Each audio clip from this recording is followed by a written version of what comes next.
Morning all dear students. Chapter number 4 માં આજે આપણે છઠ્ઠો લેક્ચર અને એમાં આપણે લાસ્ટ જે લેક્ચર હતો એમાં આપણે સોલેનોઇડ અને ટોરોઇડની વાત કરેલી. હવે આજે આપણે આગળ જવાનું છે ચુંબકીય ક્ષેત્રમાં રાખેલા વિદ્યુત પ્રવાહધારી તાર પર લાગતું બળ. બરાબર, કોઈ વિદ્યુત પ્રવાહધારી તાર છે અને એને આપણે ચુંબકીય ક્ષેત્રમાં રાખેલું છે. ચુંબકીય ક્ષેત્રમાં રાખીએ એટલે એના ઉપર શું લાગે? ચુંબકીય ક્ષેત્ર દ્વારા બળ લાગે. અને આ બળનું સૂત્ર ખૂબ અગત્યનું, કારણ કે દાખલા માટે આ અગત્યની થિયરી છે એટલે ખાસ ધ્યાનથી સમજી લેવાની. તો એ ક્ષેત્ર દ્વારા જેના ઉપર બળ લાગે છે એ બળનું સૂત્ર આપણે શોધવાનું છે. તો શરૂ કરીએ. ચુંબકીય ક્ષેત્રમાં રાખેલા વિદ્યુત પ્રવાહધારી તાર ઉપર લાગતું બળ. હવે આપણે એમ્પિયરનું અવલોકન તો જોયું.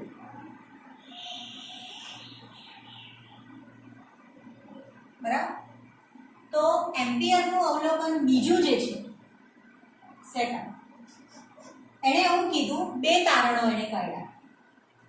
તારમાંથી સમાન દિશામાં પ્રવાહ વહે.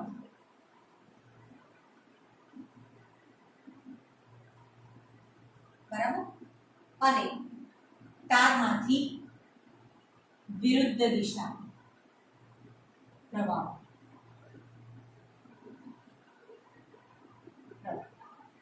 જો તારમાંથી બે તારો મૂકેલા હોય અને તારમાંથી એક સમાન દિશામાં પ્રવાહ વહેતો હોય તો ત્યારે આકર્ષણ બળ ઉદ્ભવે છે. પહેલી શરત એવી કીધી કે બે વિદ્યુત પ્રવાહધારી તારને એકબીજાને સમાંતર રાખેલા છે અને એ તારમાંથી સમાન દિશામાં વિદ્યુત પ્રવાહ વહે તો આકર્ષણ બળ લાગે, અને વિરુદ્ધ દિશામાં પ્રવાહ વહેતો હોય તો એ બંને તારો વચ્ચે અપાકર્ષણ બળ લાગે છે. બરાબર, આ એમ્પિયરનું અવલોકન છે. બીજું અવલોકન એને આવું. હવે આપણને ખબર છે ઓર્સ્ટેડનું અવલોકન કે તારમાંથી વિદ્યુત પ્રવાહ વહન પામે એટલે એની આસપાસ શું ઉદ્ભવે? ચુંબકીય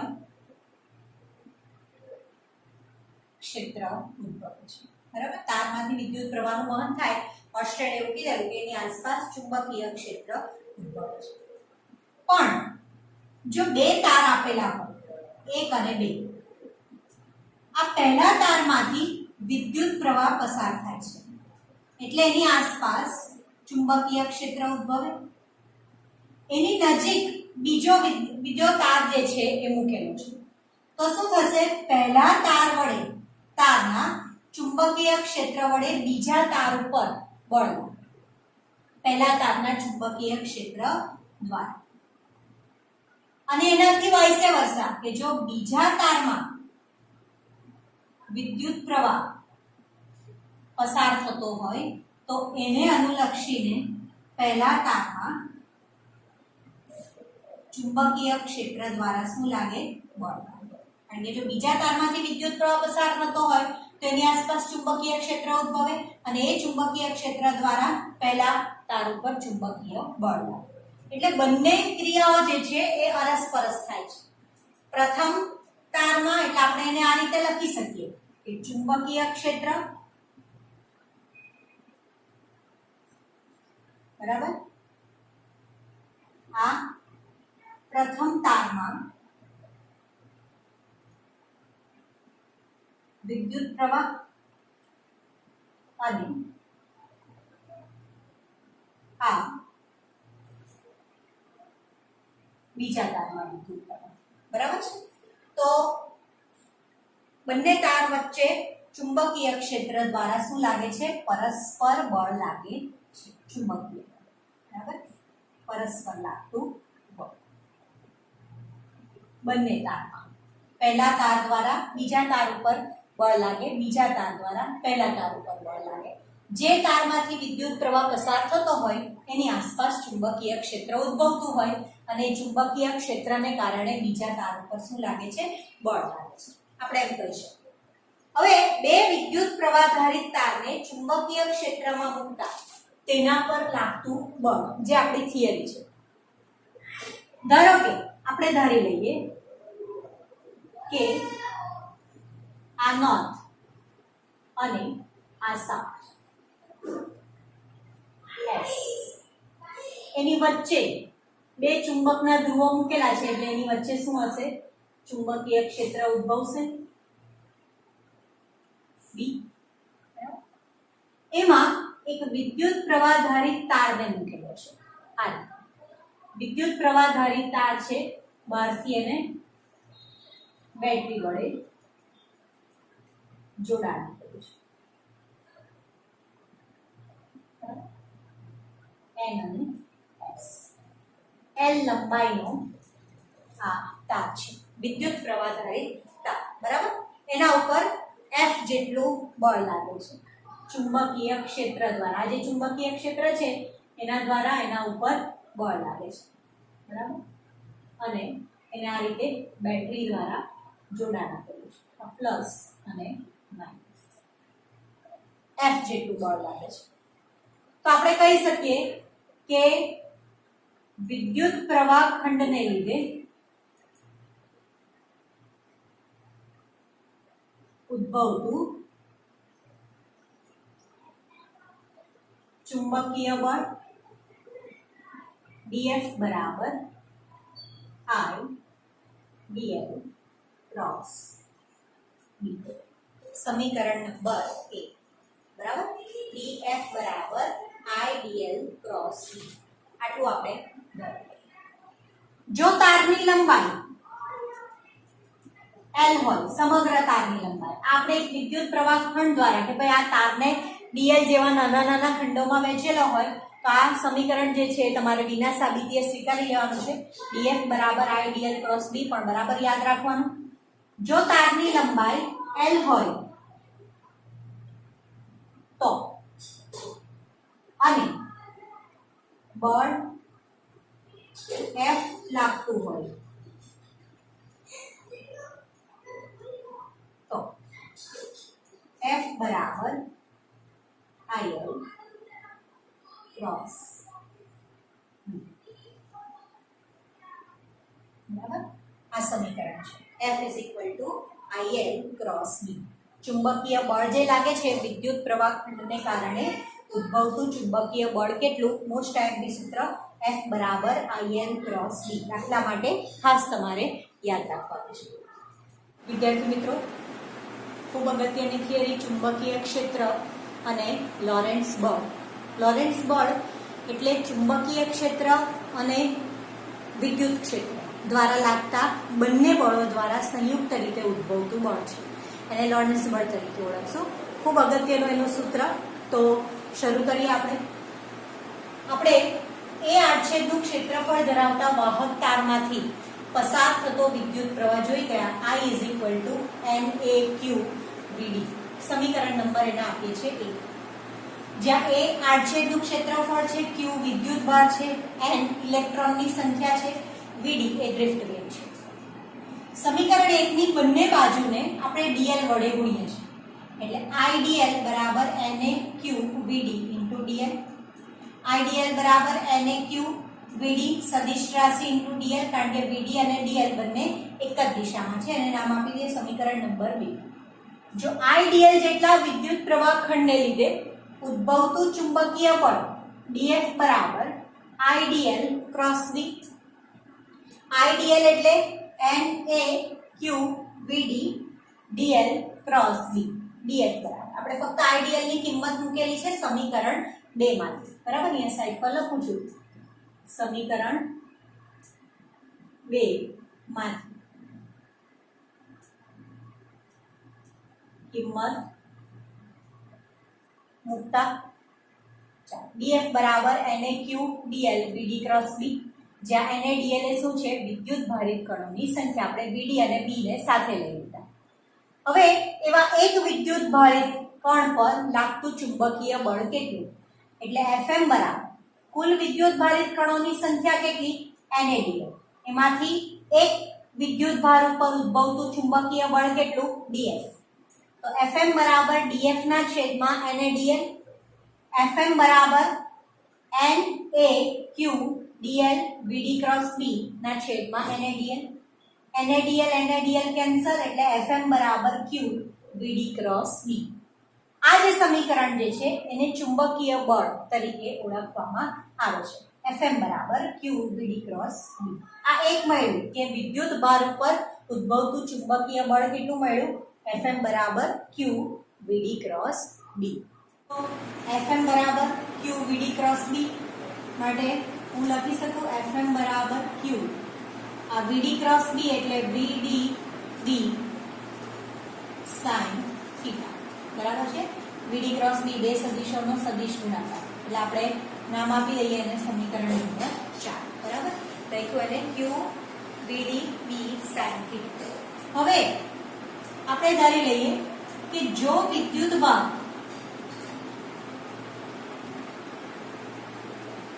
વિદ્યુત ક્ષેત્રમાંથી પણ પસાર થતો હોય,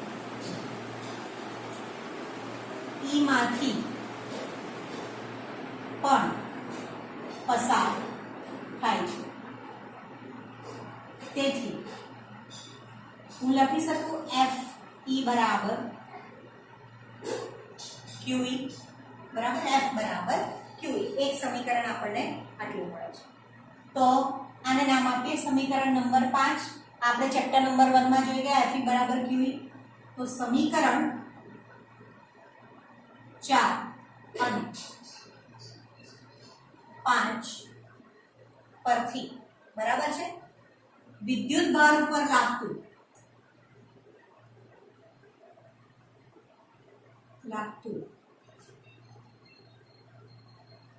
કુલ બળ F બરાબર Fm પ્લસ Fe ચુંબકીય ક્ષેત્ર દ્વારા લાગતું બળ વત્તા વિદ્યુત ક્ષેત્ર દ્વારા લાગતું બળ બંને બળનો સરવાળો માટે F બરાબર Fm આપણને કેટલું મળ્યું?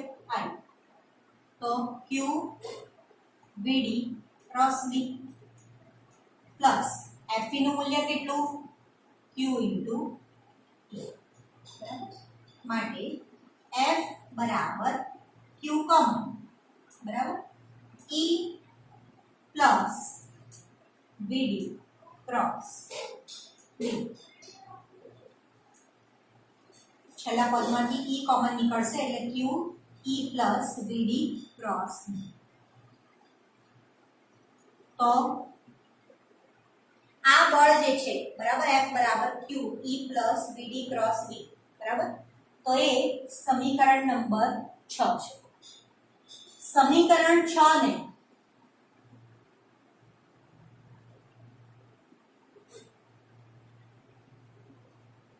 લોરેન્ટ્ઝ બળ તરીકે ઓળખવામાં આવે છે.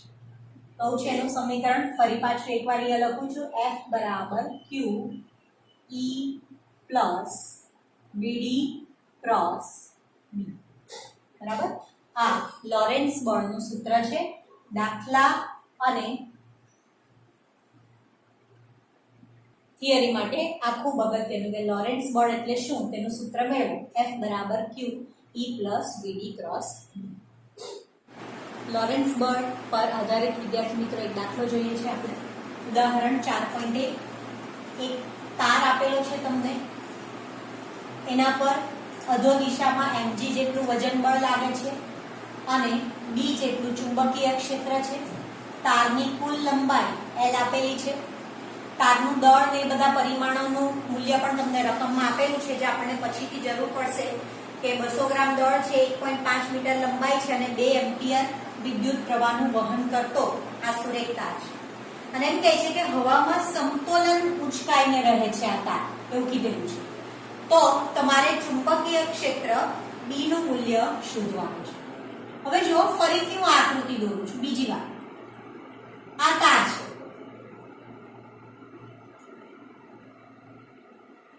આપણે x અક્ષ અને y આ દિશામાં ચુંબકીય ક્ષેત્ર લાગે છે. આ વિદ્યુત પ્રવાહધારિત તાર I ના એની લંબાઈ L છે બરાબર. B ઓફ એક્સ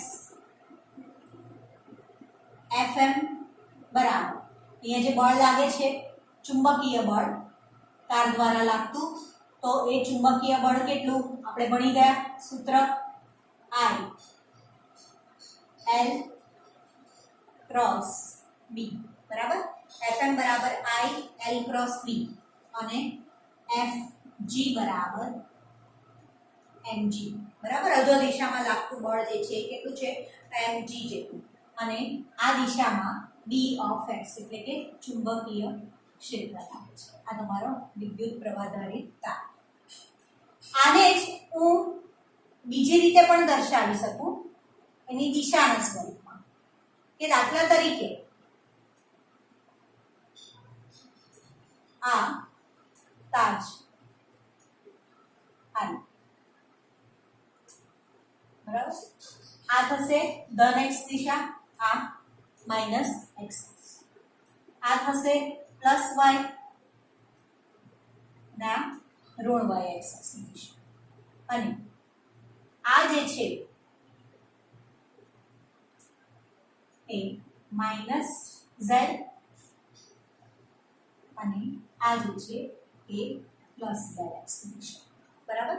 માઇનસ ઋણ x અક્ષ y અક્ષ અને આ જે છે એ માઇનસ z અક્ષ.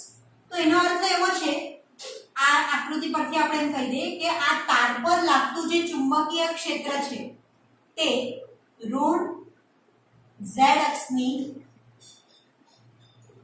દિશામાં છે. જે ચુંબકીય ક્ષેત્ર ઉદ્ભવે છે એ ઋણ z અક્ષની દિશામાં છે, અને એમાંથી જ્યારે આપણે સુરેખ તારમાંથી I જેટલો વિદ્યુત પ્રવાહ પસાર કરીએ, કઈ દિશામાં પસાર કરેલો છે ધન x અક્ષની દિશામાં, દેખાય આ દિશા, એટલે ધન x અક્ષની દિશામાં આપણે વિદ્યુત પ્રવાહ જે છે એ પસાર કરીએ ત્યારે તાર પર બે પ્રકારના બળો બરાબર છે. પહેલું બળ જે છે એ Fm બરાબર I L ક્રોસ B બરાબર. આઈડીએલ ક્રોસ B આપણે ભણ્યા એના પરથી I L ક્રોસ B બરાબર I. L એ કઈ દિશામાં છે ધન x અક્ષની દિશામાં, એટલે આપણે લખી શકીએ L into I કેરેટ ગુણ્યા ચુંબકીય ક્ષેત્ર કઈ દિશામાં છે માઇનસ z અક્ષની દિશામાં. હવે x અક્ષની દિશામાંનો એકમ સદિશ I કેરેટ, y અક્ષની દિશામાંનો એકમ સદિશ j કેરેટ, z અક્ષની દિશામાંનો એકમ સદિશ k કેરેટ, પણ પાછો ઋણ z અક્ષની દિશામાં છે, એટલે આપણે લખી શકીએ b into minus k caret બરાબર. માઇનસ ની નિશાનીને બહાર લઈ લો તો માઇનસ I L B, અંદર શું રહી જશે I ક્રોસ k બરાબર. ચાલો એટલે minus I L B I cross j, j cross k, k cross I હોય તો પ્લસ j, પણ અહીંયા તો I ક્રોસ k છે, દિશાનું મહત્વ છે, સદિશ ગુણાકાર છે, એટલે I ક્રોસ k બરાબર માઇનસ j કેરેટ. 11મા ધોરણમાં આપણે આ ભણી ગયા. માઇનસ માઇનસ પ્લસ એટલે I L B j caret બરાબર. આ પહેલું આપણને સમીકરણ મળ્યું ઉર્ધ્વ દિશામાં Fm બરાબર આ Fm કઈ દિશામાં લાગે છે ઉર્ધ્વ દિશામાં. કઈ રીતે કહી શકીએ કે ઉર્ધ્વ દિશામાં લાગે છે, કારણ કે એનો ઘટક j કેરેટ મળ્યો, j કેરેટ એટલે આ ધન y x ની દિશા, એટલે ઉર્ધ્વ દિશામાં લાગ્યું. આકૃતિ છે વિદ્યાર્થી મિત્રો જરા છૂટું પાડજો બરાબર. ચાલો, અને આ ફક્ત જાણકારી આપણે 11મા ધોરણનું રિવાઇઝ કર્યું. I L B J. બીજું બળ જે લાગે છે એ વજન બળ Fg બરાબર mg. આ દિશામાં અધો દિશામાં છે એટલે ઋણ y અક્ષની દિશામાં, એટલે શું થશે માઇનસ j કેરેટ, એટલે Fg બરાબર માઇનસ mg j કેરેટ. કઈ દિશામાં અધો દિશામાં લાગે છે Fg બરાબર. તો હવે તમને કીધેલું છે કે તાર જે છે એ સમતોલનમાં છે. સંતુલનમાં છે એમ ક્યારે કહી શકીએ જ્યારે આ Fm બળ અને Fg બળ ઉર્ધ્વ દિશામાં લાગતું બળ અને અધો દિશામાં લાગતું બળ બંને બળો કેવા હોય? સંતુલિત અવસ્થામાં હોય. બરાબર છે? તો જ બંને બાજુથી સરખા મૂલ્યના બળો લાગતા હોય તો જ તાર સંતુલિત અવસ્થામાં રહી શકે. એટલે તાર સમતોલનમાં છે, તેથી આપણે લખી શકીએ Fm બરાબર Fg. બરાબર? Fm એટલે I L B J બરાબર. શું થશે? આ mg માઇનસ j કેરેટ થશે ઉર્ધ્વ દિશામાં, એટલે ILB j કેરેટ અને mg માઇનસ j કેરેટ એટલે કે અધો દિશામાં છે એમ આપણને કીધેલું છે. એટલે આપણે કઈ નહીં તો આપણે અધો દિશામાં ખાલી છે એટલે આપણે માઇનસ ની જગ્યાએ પ્લસ પણ લખી શકીએ. mg j કેરેટ એટલે આપણને ખબર પડે કે ભાઈ અધો દિશામાં આટલું વજન બળ જે છે એ લાગે છે. બરાબર? એટલે Fg બરાબર mg અધો દિશામાં. Fm બરાબર કેટલું? તો IL ક્રોસ b છે. હા, તો આપણે એ જ મૂલ્ય મૂકવાનું. એટલે ધારો કે આપણે લઈએ કે Fm બરાબર Fg છે. બરાબર? તો એનું સૂત્ર કયું? તો કે ભાઈ Fm એટલે IL ક્રોસ b. આપણે લખી શકીએ IL ક્રોસ બરાબર mg. બરાબર? બંનેના મૂલ્ય થશે સરખાઈ વાળા. તો આનું મૂલ્ય થાય ILB sin θ. L cross b એટલે LB sin θ બરાબર mg. બરાબર? એનું મૂલ્ય તો છે જ. પણ અહીંયા L લંબ છે B.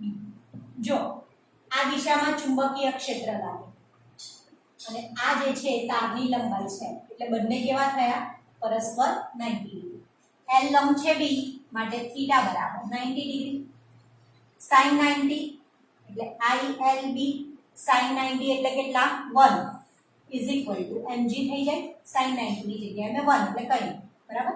તો B બરાબર mg ના છેદમાં આ સમીકરણ આપણને મળ્યું. તો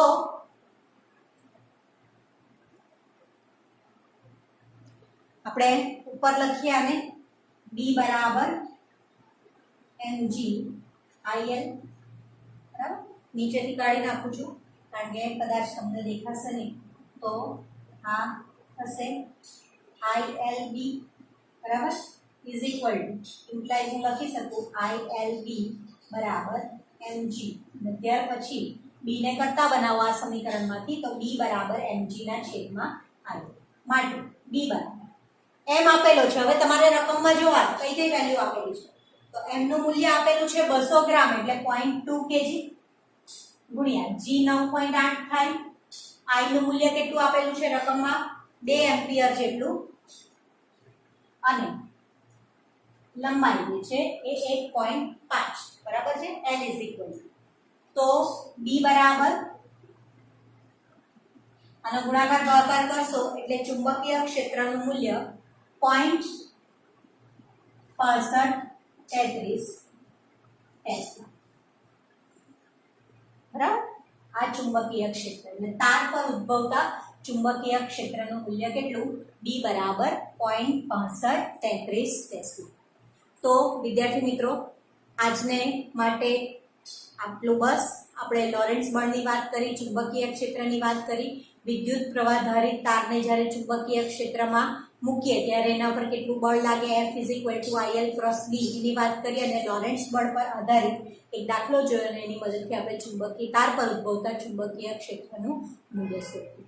તો લેક્ચર અહીંયા પૂરો કરીએ છીએ. ફરી પાછા નેક્સ્ટ લેક્ચરમાં મળીએ. ત્યાં સુધી good bye, take care and thank you.